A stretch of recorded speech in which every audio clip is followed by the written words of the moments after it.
No contiene escenas de sexo ni violencia. Para los menores se recomienda la compañía de padres o un adulto responsable.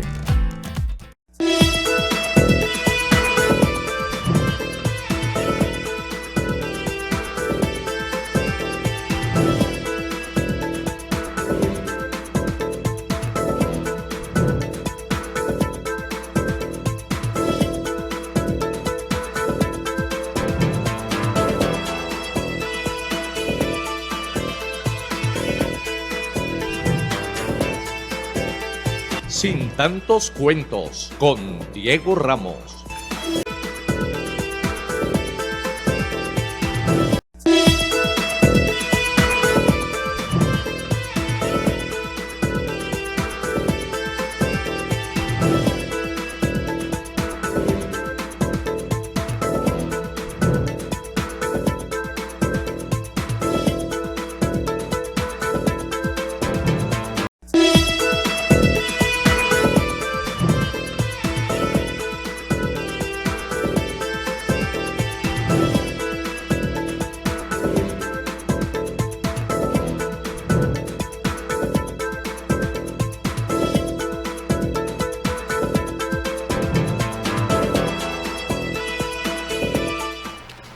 Bienvenidos una vez más a Sin Tantos Cuentos. Departamento del Valle del Cauca tiene quizás uno de los cuentos más largos en la historia y en la memoria de Colombia. El cine empezó a proyectarse a partir de alguna producción que recogía la escritura de Jorge Isaac con María. Y es allí, a pocos kilómetros precisamente de esta, la segunda ciudad del departamento del Valle del Cauca, donde se gesta la primigenia del cine en Colombia. Luego, en los años 60, 70, se configura algo que se denominó en su momento el Cali Good, haciendo precisamente una apología a lo que Hollywood representaba desde California, desde los Estados Unidos, en esa proyección de la industria cultural para todo el mundo. Pero aparte de la industria del cine, es también el consumo. Esta ciudad, cuando tenía tan solo 60.000 habitantes, llegó a tener 11 salas de cine funcionando al tiempo, lo cual daba cuenta de varias cosas. Había público, habían temas, no habían todavía grandes producciones o grandes productores, pero sí había una semilla que estuvo allí y que fue recogida por algunas escuelas. Cine que posteriormente se fue hacia la capital de la República y que con los años se devolvió, no solamente por directores, por guionistas, por personal técnico, sino por una dinámica que solamente este departamento lo ha posibilitado. Años después apareció algo que por mucho tiempo intentó hacer Colcine o Cine Colombia para nuestro país, y era la ley de cine, estímulos desde el erario público para generar precisamente una mayor producción. Hoy está con nosotros Óscar Lozada, comunicador social, productor de cine, de documentales, con amplio recorrido. Le decía que al doctor Chino Loaiza, un experto melómano de la salsa. Óscar, gracias por estar hoy en Sin Tantos Cuentos. Diego, muchísimas gracias por invitarnos, qué gusto volverlo a ver. Contémosle a la gente que estudiamos juntos. en el jardín, en la primaria, en el bachillerato. En la Universidad del Valle. En la Universidad del Valle. Y precisamente, perdóneme Óscar que le corte su entrada, pero yo recuerdo algo que para mí, ese día me sentí lo más ignorante del mundo, cuando me hablaban de destinitos fatales, y yo no tenía ni idea de quién estábamos hablando, y es precisamente la antesala del Cali Good del cine y uno de los personajes más grandes que ha tenido, casi que de culto a nivel nacional y a América Latina. Destinitos fatales, Andrés Caicedo. Justamente hablaba en estos días con Julián David Correa, que fue el director de la Cinemateca de Bogotá, que hizo un doctorado sobre gótico tropical, que fue como se le llamó, digamos, a un subgénero que surgió aquí en Cali, con el grupo de Cali, con Mayolo y Ospina. Y él decía que en Colombia las raíces estaban en, digamos, en los antecedentes de las películas, que fueron básicamente 3 largos: Pura Sangre, Carne tu Carne y La Mansión de la Araucaima, pero que el antecedente estaba en esos cuentos de Andrés Caicedo que están en Destinitos Fatales. Y es el antecedente del gótico tropical, que fue una una atmósfera cinematográfica, un estilo de hacer cine. Perfecto. Pero el cine tiene un elemento fundamental y es los actores, pero más que los actores, el teatro mismo. Doctor William Loaiza, muy buenas tardes. Dieguito, buenas tardes. No, pues a mí me sorprende que un cotudo de nosotros tenga el conocimiento y la experiencia en materia de cine que para nosotros es muy desconocido. Nosotros no habíamos imaginado las películas mexicanas, las películas de pastoreos de los americanos y una que otra película de James Bond y todas esas cosas, pero nosotros no somos cineastas puros, ¿no? Eso no está en nosotros. Y tal punto es que lo comentábamos ahora, 11 salas de cine y ya no tenemos una, tenemos una o dos. Y eso es para los ricos. Allá los pobres no podemos ir, porque ni siquiera comer crispeta, porque no nos toca, ya no nos alcanza. Entonces, ¿por qué periodista, por qué llegas de la Universidad del Valle? Bueno, sí, de la Universidad del Valle, sí, de dónde tela, para dónde cortar. ¿Por qué te metes en el cuento del cine? Porque yo llego a la Universidad del Valle a estudiar comunicación social, pensando mucho como en el periodismo primero, ¿no?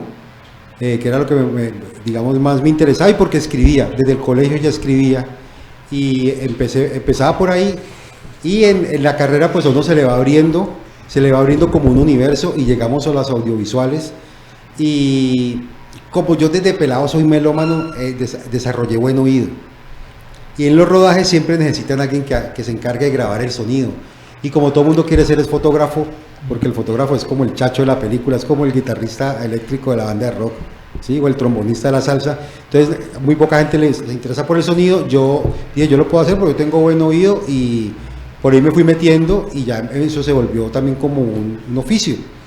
Y bueno, ya me empecé a interesar mucho también por el audiovisual. Igual desde pelado iba a cine, me gustaba el cine. Fui a algunos cineclubes que hubo aquí en Palmira. Recuerdo uno que era a la medianoche en el Teatro Palmira, había uno.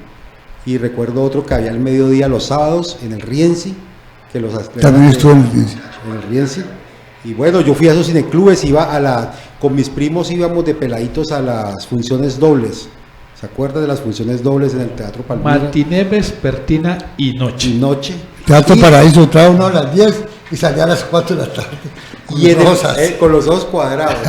Y en el Palmeras los domingos daban unas funciones que eran como un matiné infantil, era más barato incluso la entrada, y uno allá iba y veía, pues uno no lo sabía en esa época, pero eso eran reposiciones de películas. Pero mira, no me extraña, por todos nuestros años, porque si te acordás de todo eso, no se cocina con 3 bultos, y fue compañero de pues por ahí están los años. Por ahí están. ¿Cuál es me respetas? Elio, muy buenas tardes. Buenas tardes, Diego. Cordial saludo a quienes nos acompañan en la emisión de Sin Tantos Cuentos a través del canal CNC Palmira. La invitación para que le dé me gusta, nos siga y comparta este espacio de opinión e información.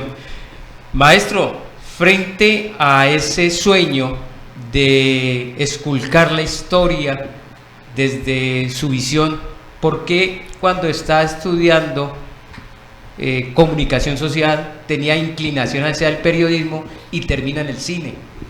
Porque el cine es como una tentación muy fuerte, y a eso hay que darle un contexto. Yo estudio comunicación social en la Universidad del Valle, y en la Universidad del Valle, digamos, se estaba gestando en ese entonces un espacio que fue una especie de refugio, pero también de laboratorio de experimentación audiovisual, que se llamaba Rostros y Rastros, que era un programa de televisión que salía cada 8 días de documental.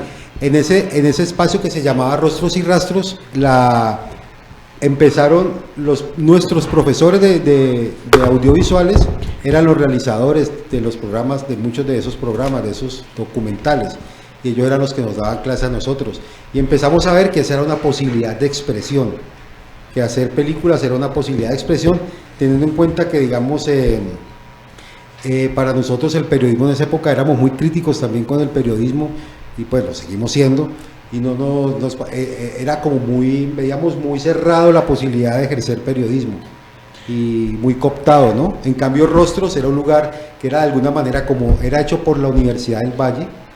Diego hizo creo que hizo primero Rostros Diego que yo, un documental Aventura. un documental que Premio fue Simón Bolívar. Premio Simón Bolívar, y se ganó un premio, me acuerdo mucho, en Puerto Rico, Puerto Rico, sí señor. con el profesor Antonio Dorado, que Antonio Dorado es quien después, unos años después, dirige la película El Rey, que fue la que volvió a traer la producción cinematográfica a la ciudad de Cali. Entonces mire cómo allá hay un mundo de lazos que tienen que ver con la universidad, con estos profesores. Antonio Dorado y Oscar Campo fueron de alguna manera discípulos de los pioneros del cine en el Valle del Cauca, Pero del creo Cali. yo que importante sobre todo por la cercanía de Ramiro Arbeláez con precisamente los Mayolo, Claro. los Ospina, el mismo autor Con Andrés Caicedo. Con Andrés Caicedo. Sí, porque- Era un tema como muy icónico él, y él de alguna manera sembraba esa semilla nuevamente del cine, y sobre todo porque se conjugaba también, y aquí estoy pasando de periodista a entrevistado, no, autoentrevistado, el tema también de la recién creada Telepacífico y el espacio de producción. Creo que se conjugan esas cosas, Oscar, en su momento. Se conjugan las ¿Cuál, cosas en su cuál es momento. tu primera experiencia en el cine? ¿Con qué obra? ¿Con qué trabajo? Mi primer trabajo, uno en la universidad estudiando hace unos proyectos audiovisuales, ¿cierto? Que son como, uno presenta un proyecto y escogen cuáles de esos proyectos se filmaban. Nosotros les decíamos los premios que ganaron premio Oscar, porque el profesor es Oscar Campo, era Oscar Campo, entonces los que ganaban premio Oscar se realizaban, y ahí hicimos unos cortometrajes de estudiantes de ficción, y allí yo hice sonido. Después de eso, en algún momento, son muchas cosas que se combinan. Rostros y Rastros, que ya venía funcionando, ya era un espacio habitual, cada 8 días se estrenaba un capítulo de un documental, tenía un sonidista de planta que se llamaba César Salazar. Que era ingeniero, ¿no? Él estudió ingeniería eléctrica, se retiró, después entró a estudiar comunicación, y ahorita es el mejor sonidista, el más reputado de Colombia. En las mejores películas está César haciendo sonido, y César en esa época estaba haciendo sonido y se fue a estudiar sonido a Bélgica. Entonces quedó necesitaban sonidista, entró otra gente, pero entraban y salían, y algún día me dijeron, ve, necesitamos mañana, no hay sonidista, vos podés ir. Y yo dije, hágale, yo hago el sonido. Y ahí me quedé, porque cuando empecé a hacer eso, justo me encuentro con un gran fotógrafo que se llama Oscar Bernal. Estaban haciendo una serie de el maestro Luis Ospina, que se llamaba Cali, Ayer, Hoy y Mañana, que se conoce como Caleñida, que eran 10 capítulos, y yo me encuentro a Oscar Bernal una vez en Cali, me acuerdo mucho, en las escaleras del edificio del CAM, y me dice, necesito un sonidista porque me quedé sin sonidista, es un proyecto con Luis Ospina, ¿te interesa? Y yo, pues claro que me interesa, si Luis Ospina era uno, digamos, de los referentes que habíamos estudiado en la carrera. Y yo dije, pues eso está buenísimo porque voy a trabajar, me pagan, y además trabajo al lado de Luis Ospina y aprendo.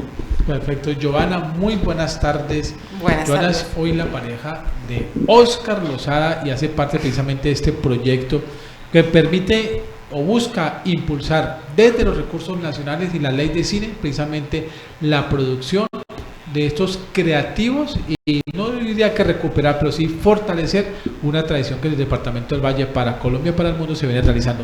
Giovanna, Sí, buenas tardes. Muchas gracias. Vale, pues sí, estamos invitando a los productores de la ciudad de Palmira que conozcan los beneficios tributarios de la ley de cine, que aprendan, digamos, a transmitirla a los contadores, que son los que efectivamente conocerán el mecanismo de las deducciones tributarias, y a los gestores culturales y a los funcionarios públicos para que hagamos sinergia con la creación y promoción de contenidos de alto valor. Ahorita la ciudad está celebrando su bicentenario, o digamos su edad madura, porque es como la cédula, y tenemos varios proyectos en la ciudad que están estancados por falta de financiamiento y los queremos promover. Entre ellos, Palmira 200 años de desarrollo, desde que fue erigida Cantón por Francisco de Paula Santander, cuando fue capital agrícola, y ahorita que es distrito creativo, y la gente no sabe que Palmira es distrito creativo, muy poca gente. Es para recuperar la memoria. Y el otro, conforme al bicentenario también, Josefa y Dorotea, que fueron las mártires ejecutadas en Palmira por contribuir a la causa independentista. Oscar, esta vez uno diría que Palmira y todo su entorno históricamente ha tenido muchísima materia prima para construir relatos, pero también vemos que hay muchas producciones y productoras desde afuera que están entendiendo que esta zona es proclive para sus producciones. ¿Qué tiene el Valle del Cauca precisamente para esto? Bueno, esa pregunta es muy bacana porque hay que entender, hasta los años 20 más o menos, en Estados Unidos las casas productoras se ubicaban en Nueva York, ¿sí? Allá eran donde se filmaban las películas y donde estaban los estudios, pero filmar en Nueva York tiene un problema muy complejo y es el clima, porque es muy frío, llueve mucho. Y alguien dijo, y ya había empezado de alguna manera, ya se había iniciado pues la conquista del oeste, ya se había establecido, y se dieron cuenta que en California, que recién se la habían arrebatado a México, tenían un clima excepcional, porque es un clima donde hace sol casi todo el año, donde llueve poco. Y entonces se dieron cuenta que allá podían establecer estudios y tener estudios al aire libre y filmar en esas grandes extensiones. Y ese es el auge del western. Y eso es un poco lo que pasa en el Valle del Cauca. Usted el Valle del Cauca puede llegar a filmar tranquilamente casi todo el año. Aquí tenemos temporadas de lluvia, pero que son controlables. Pero tenemos grandes extensiones además. Pero además no solo tenemos la zona del valle. Tenemos, usted está en Palmira y en 15 minutos está arriba del Arenillo, en la Butrera, en otro clima, con otro paisaje, ¿sí? Tiene otra ambientación. O sea, es rica en locaciones. Es rica en locaciones. Exacto, para hablar técnicamente, 2 horas más y estás en el mar, ¿vale? Y tenés muchas cosas. Esta es una región que ofrece a la gente que va a filmar una variedad impresionante de locaciones, de pisos térmicos. Y yo creo también que ese mestizaje tan fuerte que tenemos nosotros es otra ventaja, otra fortaleza, porque aquí tenemos todos los tipos raciales. Otra oportunidad. ¿Y por qué razón, con todo lo que tú nos has planteado, por qué la gente en el cine no ha volcado su interés en esta zona del valle? No, en el Valle del Cauca se filma mucho, y de hecho ahorita hay como 2 leyes de cine, ¿no? Hay una que es de la que vamos a hablar nosotros, sobre todo el lunes, que es la 814 del 2003, pero hay otra que es la 1556, que es la que busca atraer inversión extranjera a filmar en Colombia. Y esa ley se está usando mucho. Lo que pasa es que uno no se da cuenta, pero se están filmando muchas cosas en el Valle del Cauca. En la zona de Cali, aledaña, digamos el norte del Cauca también, se viene a filmar mucho, pero lo que necesitamos es que se filme más. Y realmente sí se filma mucho. De hecho, digamos, lo que se llamó el Caliwood, que fueron básicamente las películas, 3 largos o 4, aunque ahí habría que meter otros, pero digamos los canónicos, que son Pura Sangre, Carne tu Carne y La Mansión de la Araucaima, hechos por Mayolo y Ospina, pero ahí usted también tiene que incluir a Tacones, hecha por Pascual Guerrero, tiene que incluir A la Salida Nos Vemos, de Palau, y tiene que haber una película que da un poco de tristeza que los palmiranos no la tengamos más en el corazón, que es La Virgen y el Fotógrafo, hecha por un director de cine nacido en Palmira. ¿Quién es el director? Luis Alfredo Sánchez, que infortunadamente pues ya falleció.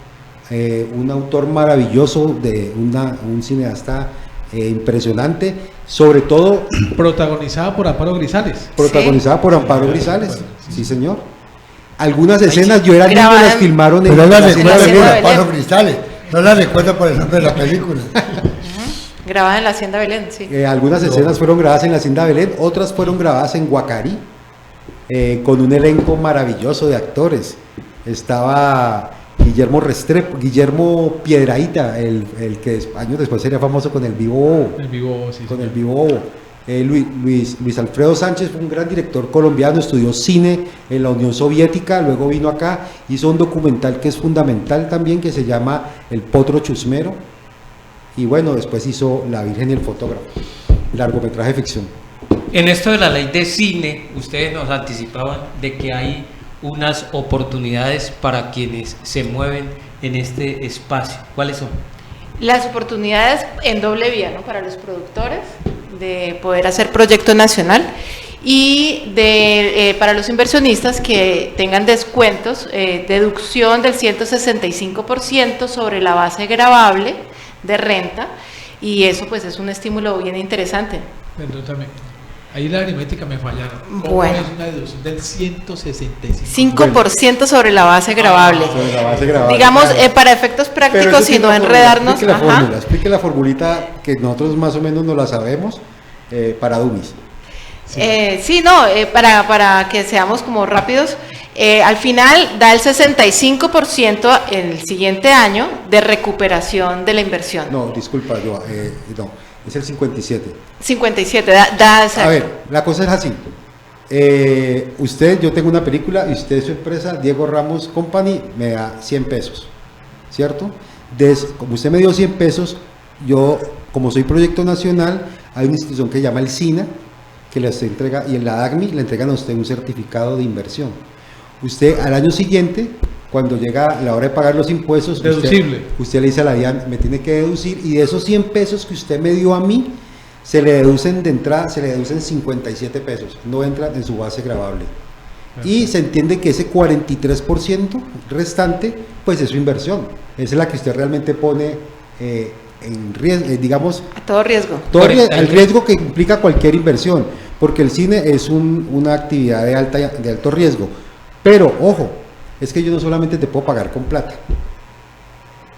¿cierto? Hay muchísimas formas de pagarte esa inversión que vos hiciste en mi película. Por ejemplo, les echo un chisme.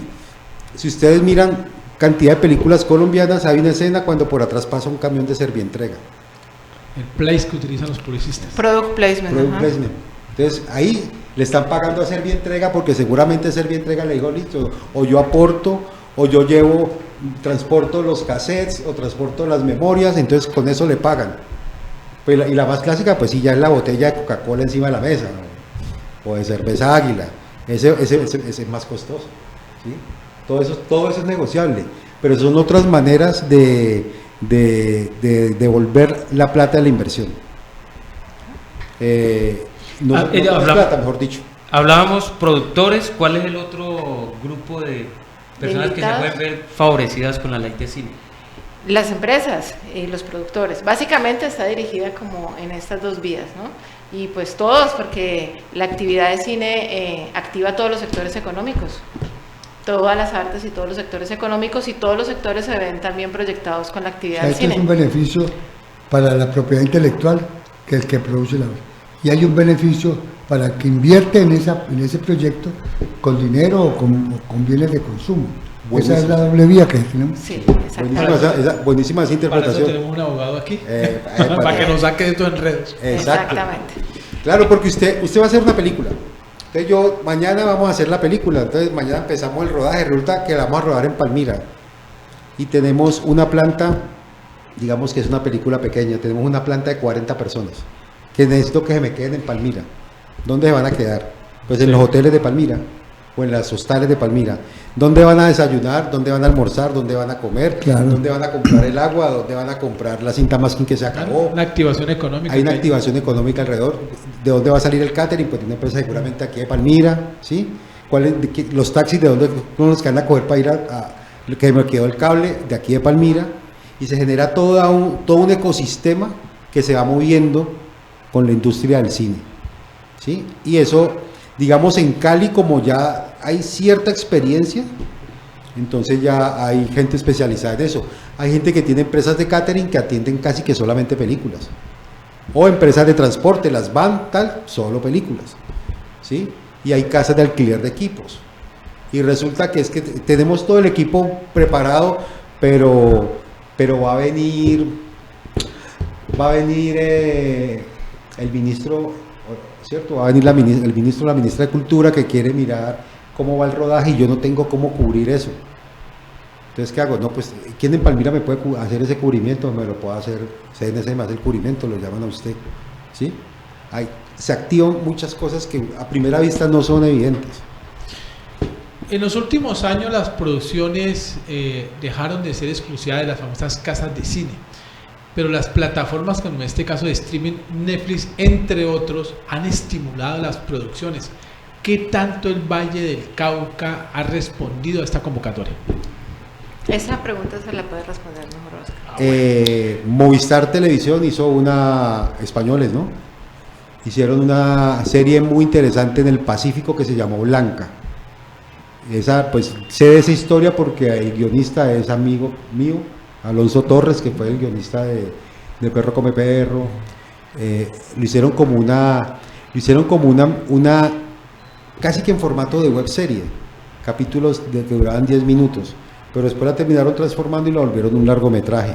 Esa fue hecha para Netflix, para Movistar. Y, por ejemplo, Diego Ramírez, que es socio cofundador de 64A Films, durante un tiempo desarrolló un producto muy interesante para Bavaria, que creo que se llamaba Entre Amigos, y todo giraba en torno a que los amigos terminan tomando cerveza era como un sitcom, como con la sala de la comedia, y todo el mundo terminaba tomando cerveza. Para plataformas, ¿qué más se ha hecho? Bueno, ha habido casos interesantes de productos que se han hecho inicialmente con dineros públicos, por ejemplo, con convocatorias del MINTIC, y resulta que esas producciones terminan saltando primero a la pantalla grande, y después pues entran a los circuitos de los canales, de las plataformas de streaming, como es el caso de una película dirigida por un director palmirano que se llama, no se asusten por el nombre, que no es el que se llama Carlos Castaño, pero no es ese Carlos, es otro. Es el Carlos Castaño, el bueno. Que conocemos. Sí, El palmirano. Es Carlos Castaño palmirano, Sí. es el bueno. Carlos Alberto. Ellos hicieron una película que inicialmente era un estímulo para hacer una web serie sobre una boxeadora que se llama Irma, y ellos tomaron el riesgo y se aventaron por el barranco y dijeron, pues con esta plata hacemos el largo. Hicieron el largo. La han pasado varias veces como largo y también se ha pasado como serie. Y ahorita, hace poco, empezó a formar parte de una plataforma que se llama Roku en Estados Unidos. Bueno, uno escucha y piensa uno que el cine es, de alguna manera, su fortaleza es ser un renglón de la economía, pero siento que hay una grandísima oportunidad en fortalecer el tema de identidad, no solamente Total. nacional, sino en este caso vallecaucanas, o si en su caso palmiranas, en la medida en que se encuentren respuestas a esta convocatoria. ¿Qué piensan ustedes frente a eso? Pues cuando hablo con la comunidad, ahorita me cogió la tarde precisamente porque estaba hablando en el parque y me encontré con Alejandro Casas, se puso a echar un cuento sus cuentos y se rodeó de gente, y luego empezamos a hablar del foro y todos empezaron a aportar historias sobre ciudad. Entonces esto está ávido de contar historias y la gente se conecta inmediatamente, y sí, necesitamos crear esa identidad, pues empezando desde Palmira, ¿no? Como palmiranos hay muchas historias que rescatar. Johanna y Oscar, el evento de este lunes es la socialización de la ley de cine. ¿Qué formato va a tener? ¿Un conversatorio? Conversatorio. ¿Qué es?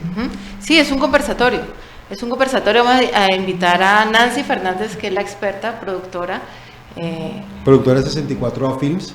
Ustedes tienen las películas que ya más o menos he mencionado: Perro Come Perro, Todos Tus Muertos, Ciudad Delirio, Lavaperros, y unas producciones que han hecho lo que se llama un service, que son gringos, extranjeros, necesitan producir películas, entonces 64 acá monta el tinglado.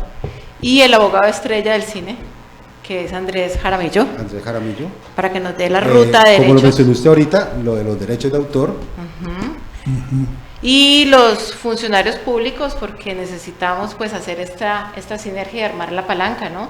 Sobre todo para hacer la invitación a las empresas. O sea, esta es la previa de lo que va a ser el foro de Ciudad Sinergia con el cine.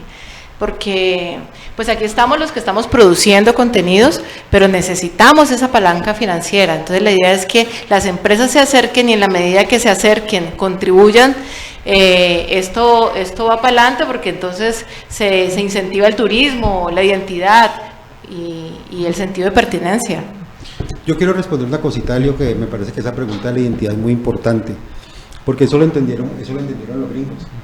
O sea, los gringos inventaron el cine era un espectáculo de barraca primero, ¿no? Eso no hay que olvidarlo, era el espectáculo de las clases populares, de los pobres, porque los ricos ni la clase media iban a cine. La clase media y los ricos iban a la ópera, iban al teatro, y a ver a las orquestas filarmónicas, a los espectáculos de teatro. cine era una cosa de circo, de barraca, de pobres.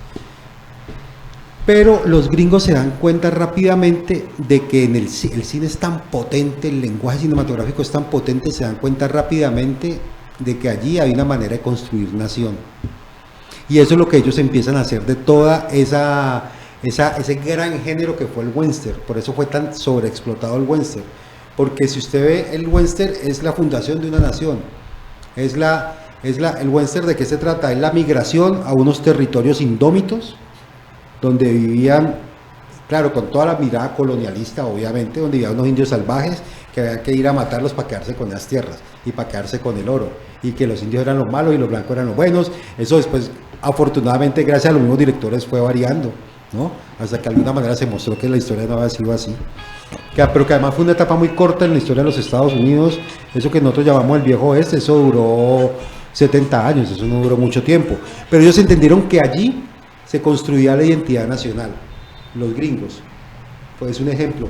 El otro ejemplo fue la Unión Soviética. Después del triunfo de la Revolución Bolchevique, ya existían en la Unión Soviética, en Rusia, ya había, digamos, teóricos del cine y directores de cine que además tenían mucho diálogo con sus colegas de América. Y entonces ya estaba Eisenstein, ya estaban ellos.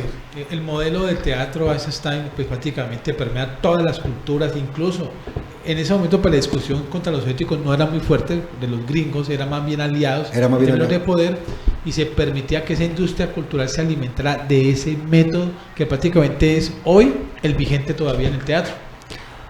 Claro, que es se llama el teatro del método, ¿es que le llaman a eso? Sí.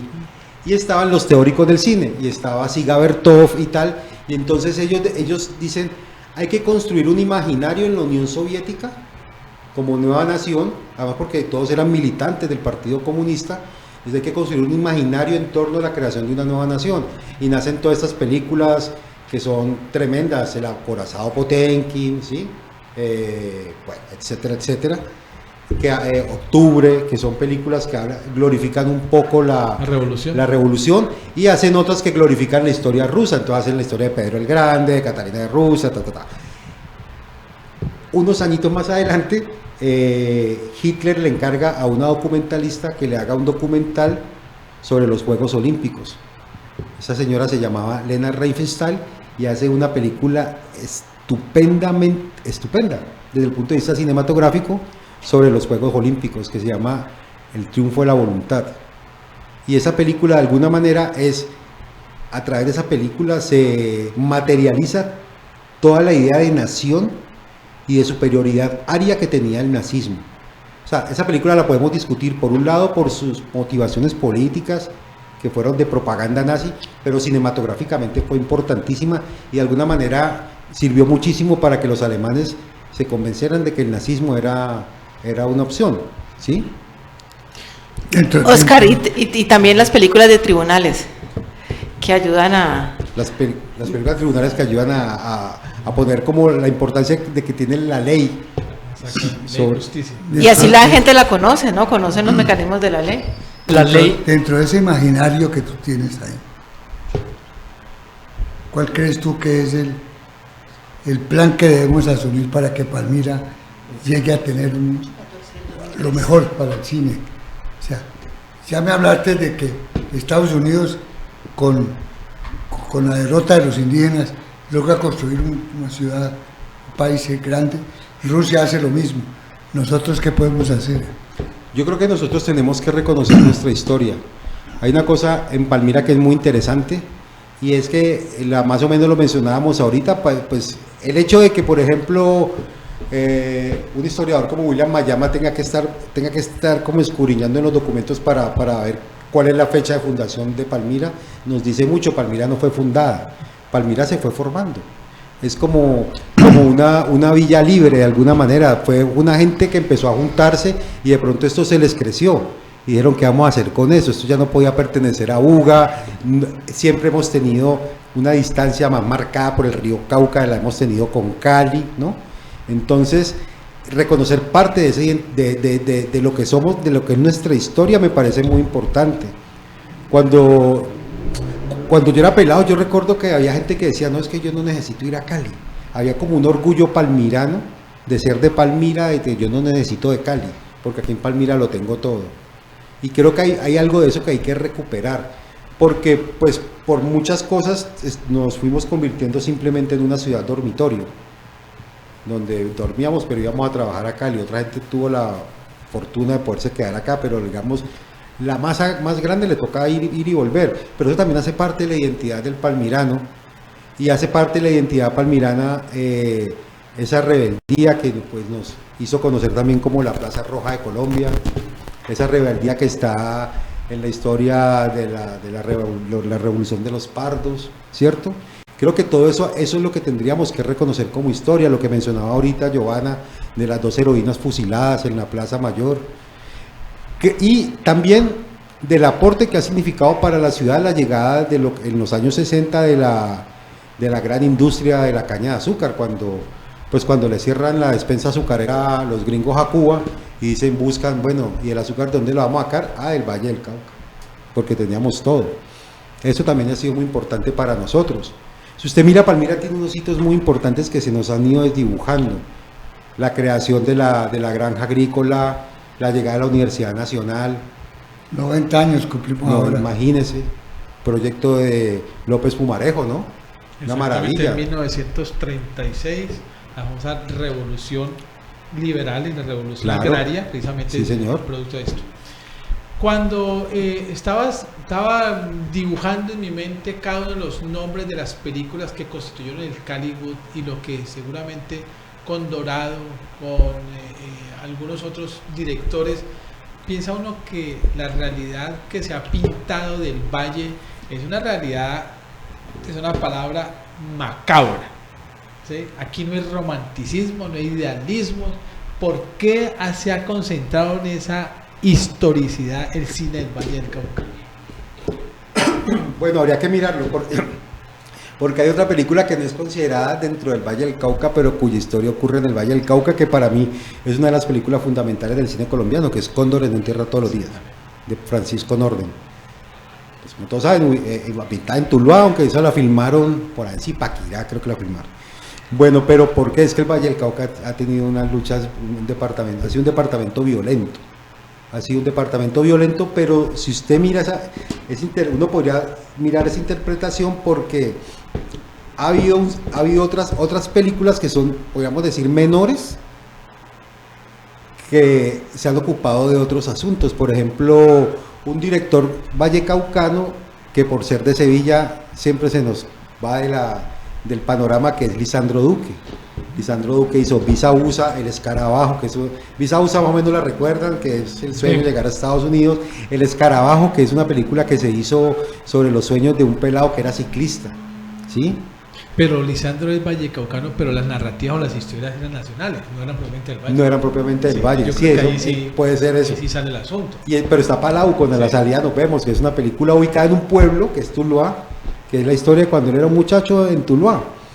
Pero digamos, lo que pasa es que como las 3 del Caliwood son tan fuertes, digamos, Pura Sangre, Carne tu Carne y La Mansión de la Araucaima, y lo que habría que tener en cuenta es que estos 2 directores, Mayolo y Ospina, cuando decidieron vamos a hacer películas, ellos se dieron cuenta que hacer cine era muy caro.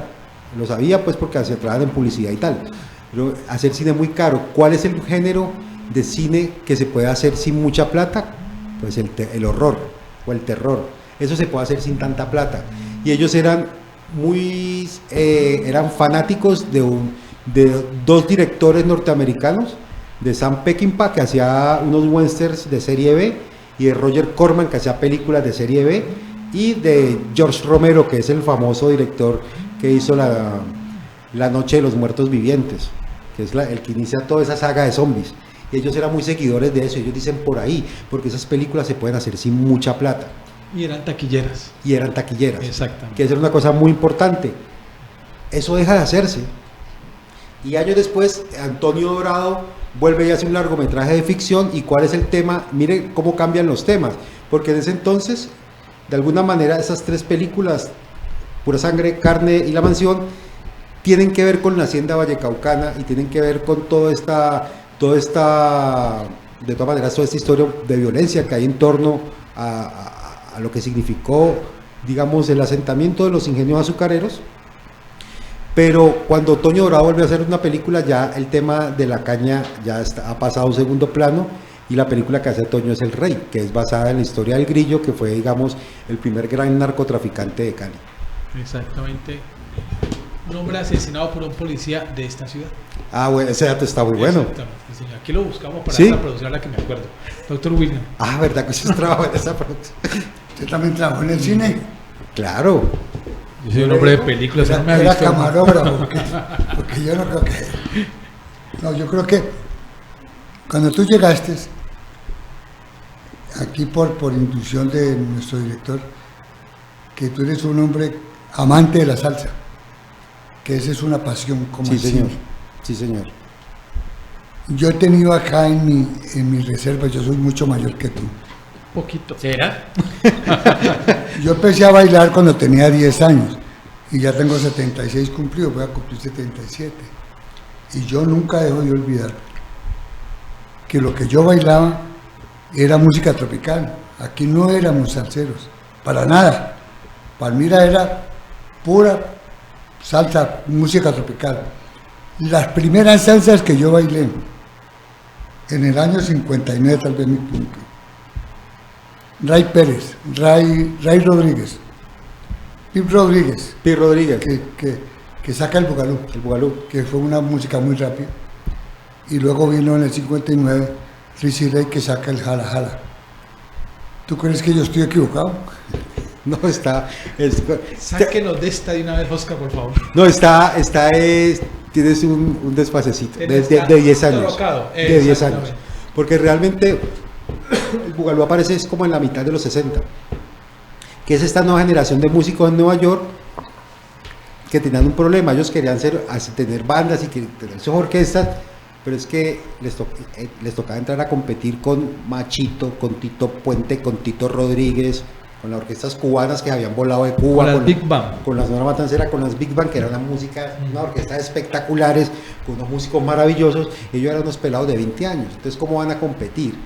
Pero como además son pelados que ya se han criado en Nueva York y tienen mucha influencia del soul y del rock and roll, por eso nace el bugalú.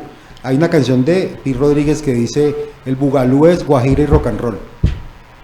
Y eso, por eso nació el bugalú. Pero yo me acuerdo que en el 59, si no me equivoco, El 59 tal vez lo que usted bailó fue pachanga.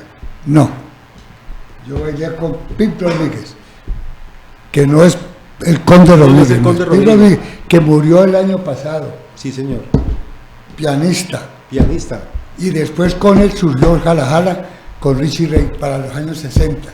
Para los años 60, y Richie Ray viene a Cali en el año 69 a la Feria de Cali, y por ahí ves que se empieza, digamos, a consolidar la salsa como el género de... Era tan bravo eso que para esa época presentaron en un mano a mano a Richie Ray con María Dolores Pradera.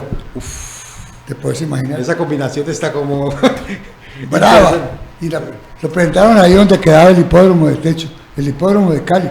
Sí, Ahí lo presentaron. donde ahora son las canchas panamericanas. Exacto, ahí se presentaron.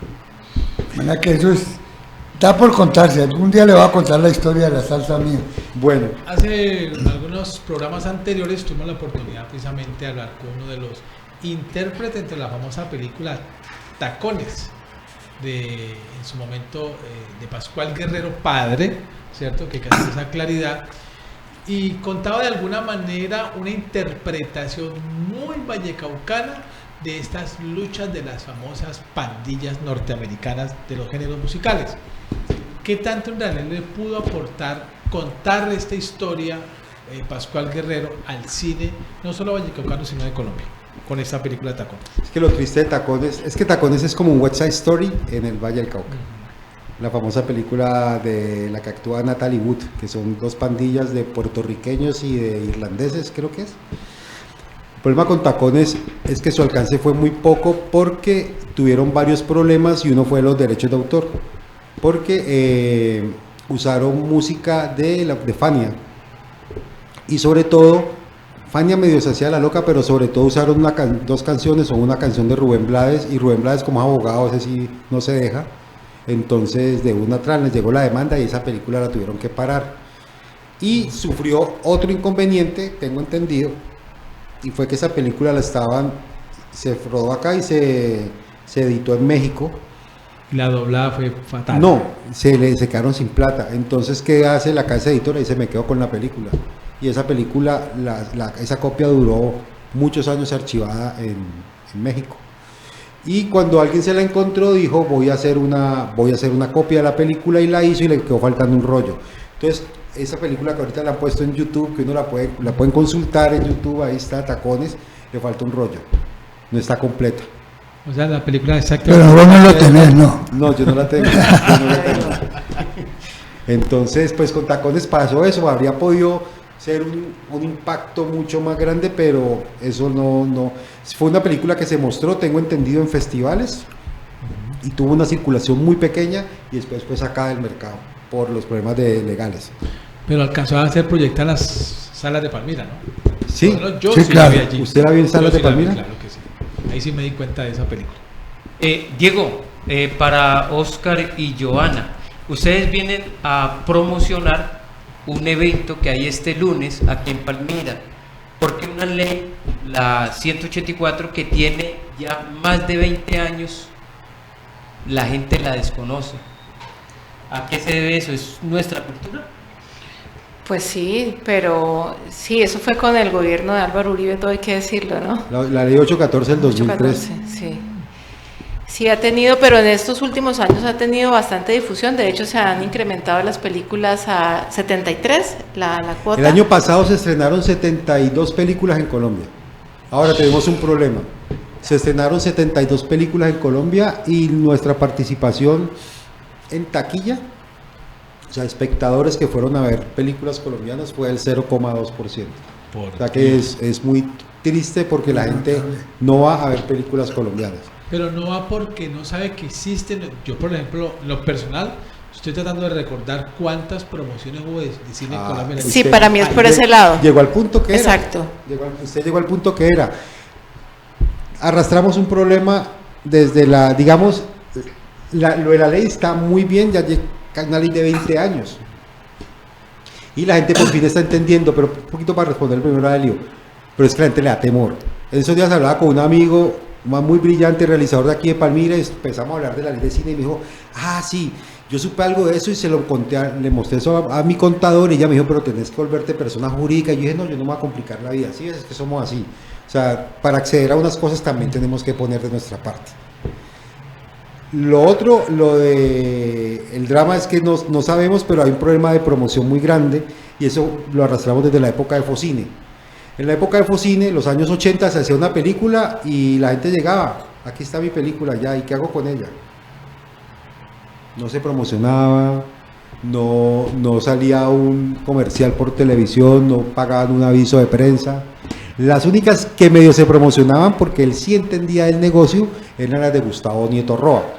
Él hizo Esposos en Vacaciones, El Taxista Millonario, esas que eran unas comedias con el Gordo Benjumea, con Lidia Zamora, y él como Nieto Roa venía de Estados Unidos, y él sí entendía que las películas había que promocionarlas, y él lo hacía y la gente iba. Pero los otros directores no entendían eso, y durante muchos años eso pasó. Y resulta que es que usted tiene un presupuesto de una película, volvamos a los 100 pesos. Mi película vale 100 pesos. De esos 100 pesos, 30 se los tengo que dedicar a la promoción y a la publicidad de la película. Por eso usted lo ve, Marvel estrena una película, y ¿qué hacen? Cogen al pendejo que hayan cogido ese año, a Ben Affleck, y se lo llevan por todo el mundo de gira a promocionar la película, porque hay que promocionarla. Así sea la de Marvel, que todo el mundo la quiere ir a ver, o así sea Harry Potter, pues se llevan a los 3 magos a hacer gira por todo el mundo, porque las películas hay que promocionarlas. Esa es la manera, y nosotros tenemos ese grave problema, que no hay manera de hacer. El Estado no promociona, es que no entiendo. Si alguien tiene un interés en una ley que la genera el gobierno, pues es el Estado como tal, y debe promocionar, pero no lo hace. Yo creo que nosotros, el Estado, de hecho el Estado, a través de estímulos y qué tal, sí dice, las películas hay que promocionarlas. Yo creo que no hay esa habilidad más de los productores, porque las leyes están. Las leyes están. Ahora, que a esas leyes les hacen unas trampas también. ¿Sí me entiende? Por ejemplo, Caracol. Caracol hace películas. Ellos tienen como una división de cine, que es la de Dago. De quien hay que decir también que apoya el cine independiente, ¿no? Dago, vos llegas con tu proyectico independiente y si a él le gusta te da plata de él, te da plata, tenga, le doy 20 millones de pesos. O sea, Dago es así, es un tipo generoso. Pero digamos, el método de Caracol es, mire cómo funciona. El Estado hace también, tiene estímulos tributarios para promoción de películas, ¿cierto? Y entonces Caracol hace una película, el bolsillo, la mano izquierda hace una película, y entonces la promoción la hacen con la mano derecha, que es Caracol Televisión, y entonces el estímulo que se gana en la mano izquierda, ¿a dónde va a parar? Pues a la mano derecha, claro. ¿sí? Yo con yo. Yo con yo. Exactamente. Pues, Giovanna, quisiéramos como reiterar la invitación para el próximo lunes, para todas aquellas personas que consideren que es una grandísima oportunidad, no solamente de producir cine, sino de fortalecer el tema de identidad y de activar economía de región, que creo que de alguna manera es lo que nos permite la producción del séptimo arte. Sí, están todos invitados, especialmente, como te digo, los contadores de las empresas, que puedan entender e intervenir allí con las empresas para obtener el mecanismo de deducción tributaria, y los productores para que no nos echemos codos entre todos, porque una película no hace verano. La idea es generar una práctica inversionista y pues es mi tarea. Mi tarea es convocar a los expertos de cine con los funcionarios y con los productores. Ese es el trabajo sucio que estoy haciendo, pero pues ha valido la pena. Ha sido 2 años de esta lucha, pero ya se están viendo los frutos. ¿Qué significa que ha valido la pena? ¿Cuáles han sido los resultados? Esta sinergia que empieza el lunes 24, porque pues logramos convocar a los funcionarios a que se interesen realmente en esto. El alcalde está muy interesado en este evento, entonces yo creo que ese es el primer grano de arena. Perfecto. Doctor William, último comentario. A ver, para que no te dirigió la palabra en toda la tarde. ¿Ustedes han hecho contacto con la Cámara de Comercio? Claro, eso ha sido ahí va a ser el evento. una tarea ardua, porque nosotros en principio queríamos pues que ellos hicieran la convocatoria, pero eso tiene pues unos mecanismos internos e institucionales, de los cuales pues hemos tenido que esperar y saber esperar para que se dé este momento. Entonces, digamos, ya se logró que el alcalde nos pusiera su grano de arena para que hiciera el llamado institucional a la Cámara de Comercio y poder convocar a las empresas, porque nosotros como Pepito Pérez y Giovanna Prado no lo vamos a hacer. Pero entonces ya tenemos el apoyo de la Cámara de Comercio, nos está facilitando los recursos del sitio, del engranaje. Una industria cultural, No, que esta es la previa, ¿no? Recuerden que esta es la previa. Todavía el foro es de septiembre a octubre y la idea es que de aquí hasta septiembre ojalá convoquemos a las empresas con la ayuda de la Cámara de Comercio. Pero no tenemos ahí un inconveniente con la COP16, que es para ese mismo tiempo. Sí, hay varios eventos allí, digamos que están enmarcando este foro de ciudad. Pero como nuestra campaña es cultural y es con las universidades, colegios, y tenemos ese espacio también enmarcado dentro de salud mental, ¿no? Que es el Día del Suicidio, septiembre, y octubre, que es el Día Mundial de la Salud. De la prevención de la salud mental. ¿A qué horas es? ¿Desde qué horas hasta qué horas? El evento del lunes de 9:30 a 11:30 de la mañana. Salón Malagana de Cámara. Salón Malagana, están ustedes también como medios Tercer invitados.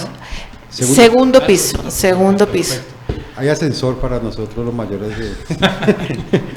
Oscar, para terminar... ¿Lo decís por mí o lo decís por él? No estaba mirando a mí. Lo estaba mirando a él. Yo lo llevo también. Yo lo llevo. Oscar, activar una industria cultural desde el cine posibilita no solamente, ya usted lo explicó de una manera clara, el proceso creativo. El gobierno anterior, tanto alcaldía como el gobierno de Iván Duque, estableció una Palmira como territorio naranja en procesos sí, distrito creativo. Importante tener en cuenta qué les puede significar en pro de este propósito de ustedes el hecho de que seamos nosotros territorio creativo para el Valle y para Colombia. Creo que es una oportunidad. Nosotros tendríamos, es como como cuando usted le ponen la 9 y le dicen vaya juegue y usted dice pues me tengo que hacer el gol. Tenemos que aprovechar esa oportunidad que hayamos sido, digamos, designados, nombrados como territorio creativo, porque de alguna manera eso también nos lleva a estimular que ese proceso se siga dando. O sea, porque para que Palmira haya sido distrito creativo, tuvo que haber pasado un proceso, y ese proceso está amarrado también a los procesos de formación que se dan en Palmira, y eso no se puede quedar allí, eso tiene que seguir evolucionando. Lo que entendemos es que es una oportunidad, y es una oportunidad, por ejemplo, de que esa gente en Palmira que se ha formado, bien sea en diseño gráfico en la Nacional, o en publicidad en Bolivariana, o los que han estudiado en el SENA también, la misma Casa de la Cultura, Casa de la Cultura, nuestros hijos están en la Escuela Musical Infantil de la Casa de la Cultura. Todos esos procesos hay que aprovecharlos y hay que ponerlos acá, hay que ponerlos a cocinar en este mismo gran sartén que es la sinergia con el cine, porque es que el cine convoca todo. El cine convoca vestuaristas, artistas plásticos, actores, fotógrafos, músicos, por eso es el séptimo arte. Sonidistas, melómanos. Y hay dos factores. ¿Por qué están ustedes en esto? ¿Convocados por quién? Nosotros, ese día, hable la Yoba porque es que esta idea es de ella. Ella es la culpable. Sí, pero quiero ampliar un poco lo de distrito creativo. Son dos factores. Uno que tiene un polígono importante de ciencia, arte y patrimonio, y por eso es decretada distrito creativo. Y la segunda porque tiene todas las antenas puestas en la zona rural y en la zona urbana. O sea que tenemos todas las condiciones para llevar a la ciudad de Palmira a una ciudad del primer orden de desarrollo. ¿Qué significaría eso? Primero, que tenga una infraestructura de, ojalá, colegios, teatros, universidades, una infraestructura física con las antenas de internet y la promoción de contenidos de valor. Si logramos que estas dos cosas se unan en sinergia, podemos hacer esa palanca para que Palmira lleve al otro orden, ¿no? Al primer orden de desarrollo. Tenía una pregunta que creo que no la puedo dejar escapar porque no me perdonaría yo mismo, y es: una cosa era hacer cine hace 10 o 20, 30 años, lo digo desde el punto de vista técnico e instrumental, que era costosísimo, pero hoy se acuña mucho las Smart Cine, películas hechas prácticamente con celulares. O sea, es entender que es más un lenguaje que toda una parafernalia. ¿Eso Sí, ha posibilitado y alimentado precisamente todo este movimiento?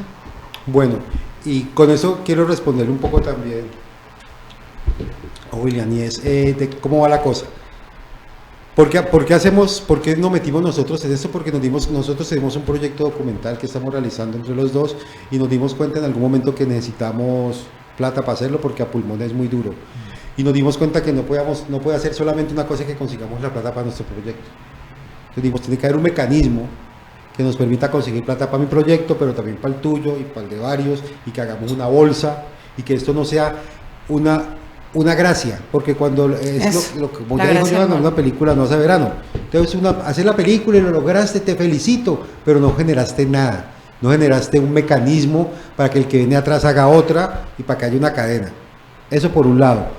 Por el otro, lo de la realización de cine, sí, claro, ese es un tema de debate interesante. Cuando Carlos Moreno fue a filmar Perro come perro, él la hizo en 16, en super 16 milímetros, película. Yo le dije, la vas a hacer, yo me lo encontré, la vas a hacer en un video. Antes de que la hiciera, me dijo, mira, yo estuve viendo las posibilidades, y yo la quería hacer en video porque pensaba que era más barata. Pero inflar ese video, en ese entonces, no, estamos hablando también hace muchos años, inflar de ese video a formato de proyección, salía tan costoso Como grabar de una vez. como hacerla de una vez, filmarla de una vez en película. Sí, hay películas que se han hecho con smartphones. Tangerine es una película tal vez la más conocida, que se ha hecho con smartphones, pero igual eso requiere una inversión, porque ¿cuál es la diferencia? La diferencia es que en esos teléfonos, por ejemplo, en un teléfono de alta gama, hay que acoplarle lentes y también hay que acoplarle lugares de almacenamiento. O sea que eso tampoco es tan sencillo. Se multiplica el trabajo. Claro, y eso también implica otros cargos y otras cosas. pero eso en cuanto, digamos, el cine de grandes ligas para teatros, ¿cierto? Para lo que llaman theatrical, pero es que ese no es nuestro único público. Nosotros también podemos hacer lo que un amigo llama un cine menor, un cine más pequeño, que puede ser proyectado en sindicatos, como se hacía antes, puede ser proyectado en casas de la cultura, ¿cierto? En pequeñas salas, y ese perfectamente lo podemos hacer con dispositivos más pequeños, con equipos más reducidos, y ahí lo que importa, como usted dijo, Diego, es el lenguaje y qué es lo que queremos contar, porque finalmente lo que se quiere, lo que seguimos estando ávidos es de gente contando cosas. Lo que usted nos acaba de contar, lleva que se encontró al fotógrafo a Casas, Alejandro Casas, y ahí ya se pusieron a botar corriente en la Plaza Bolívar y todo el mundo empieza a llegar porque quiere oír a alguien contar historias. Es decir que es esa misma narrativa con la que se ha dicho que a partir de las redes sociales el periodismo ha perdido fuerza y razón de ser. No es cierto, lo mismo está pasando con el cine. Con la aparición, la posibilidad de los celulares, no es cierto que vayan a ser desplazada toda esa mecánica, todo ese trabajo del cine, ¿cierto? Sí, lo que importa es lo que usted cuenta. Es decir, Balzac escribía con una pluma de ganso, ¿cierto? Andrés Caicedo en máquina de escribir. Diego ahorita utiliza un ordenador, ¿cierto? Eso va variando, pero lo importante es lo que está escrito, no cómo usted lo hace. Exacto, y yo creo que lo mismo le pasa al periodismo. De alguna manera también es cómo me acomodo al nuevo medio y qué es lo que y lo que a mí me hace diferente, porque es que si ahorita todo el mundo dice el periodista soy yo, y qué es lo que el periodista, por ejemplo, creo yo con mi formación, que nunca he ejercido periodismo y lo respeto mucho, pero creo que lo que el periodista tiene que ofrecer, pues tiene que ofrecer es un punto de vista que para eso se ha formado, porque no es lo que yo veo de golpe en primer lugar en estos días. No limitarse Lo que he investigado. Yo no puedo ser eso, no puedo una caja de resonancia, no puedo ser el portavoz de una oficina de prensa. Yo tengo que investigar y tengo que tener un criterio, porque las apariencias pues son engañosas y el sentido común es engañoso. El sentido común nos dice que nosotros estamos quietos y que el sol sale y hace este movimiento y que las estrellas giran alrededor de nosotros. Eso es lo que nos dice el sentido común, pero la ciencia nos ha demostrado que es distinto. Es al revés. Oscar Lozada, mil gracias. A Giovanna, mil gracias por haber estado precisamente en esta jornada del día de hoy. La invitación queda abierta en las redes sociales precisamente para que el próximo lunes 9:30 de la mañana, Salón Malagana, segundo piso, la Cámara de Comercio de Palmira, puedan escuchar los beneficios de la ley del cine. Esta es una invitación inicial para productores, para empresas que puedan de alguna manera comprender la dinámica del cine mejor, la oportunidad de entrar a una industria, pero sobre todo de apoyar el fortalecimiento de nuestra identidad. Doctor William, muchísimas gracias. No, a ti, Dieguito, gracias por conocerte. Muchas gracias Ahorita por estar con nosotros. Y el lunes trataré de ir a las 9:30. 9:30 de la mañana. Pues yo no soy promotor de cine, pero me gusta. Pero usted es peliculero. Además, Además, por algo que le quiero precisar. Hay algo en lo que el hombre, el ser humano, no puede correr, y es a la inteligencia. Y allí vamos a aprender. Allá lo esperamos, muchas gracias. Y todos somos palanca. Y todos somos palanca todos hacemos parte de esta locomotora. Exacto. Perfecto, Helio, muchas gracias. Para lo cual el doctor William es buenísimo para hacer gestión y unir esos intereses, lo de los productores, las empresas y nosotros los cineastas, los que vemos cine, porque yo no me considero cineasta tampoco, sino que veo cine. Ok, perfecto. Y hay algo, también. Sí, y hay algo que pueden estar los contenidos, pero si no hay esta oralidad, no se religan las partes. Entonces, es fundamental. Sí. A todos ustedes, mil gracias. Nos estaremos viendo nuevamente aquí en Sin Tantos Cuentos.